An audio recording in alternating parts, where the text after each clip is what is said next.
আমার পরিবারটা ছিন্ন বিচ্ছিন্ন হয়ে গেছে। আমার এই বিক্ষিপ্ত পরিবারটাকে একত্রিত করে এটার হলো না।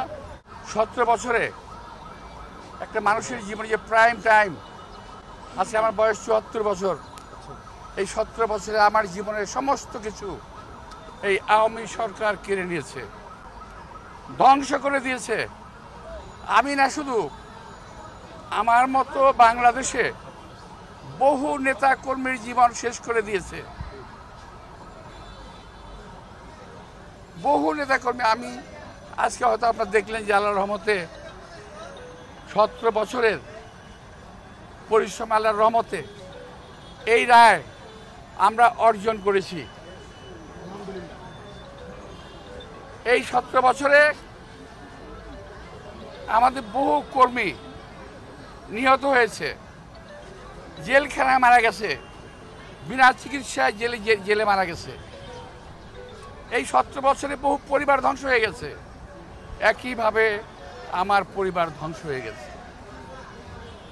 আমি যখন আল্লাহর কাছে দোয়া করি, নামাজ পড়ি, আমি পরম দয়ালু করলাম আল্লাহ তাআলার কাছে আমি দোয়া করি, কামনা করি, আল্লাহ আমার যে বিক্ষিপ্ত পরিবারটাকে একত্রিত করে দাও। আমার পরিবারটা ছিন্ন বিচ্ছিন্ন হয়ে গেছে। আমার এই বিক্ষিপ্ত পরিবারটাকে একত্রিত করে দাও। এটার হলো না। একটা ভাই মারা গেল আমেরিকাতে, একটা ভাই দীর্ঘদিন বাইরে আছে। আমি দীর্ঘদিন অসুস্থ অবস্থায় এই কোর্টের বারান্দায়, আপনারা দেখেছেন আমাকে বহুবার। আজকে এখানে যারা আছে সকলেই আমার মতো কম বেশি ভুক্তভোগী, কেউ কম কেউ বেশি। আমি বিশ্বাস করি আল্লাহর যে রহমত, আল্লাহর যে বিচার, এই বিচার থেকে কোনো মানুষ রেহাই পাবে না। আল্লাহর রহমত যেমন আমাদের উপর বর্ষিত হয়েছে, তেমনি আল্লাহর বিচারও তাদের উপর বর্ষিত হবে। ওরা যে যেখানে আছে ওখানেই শাস্তি পাবে।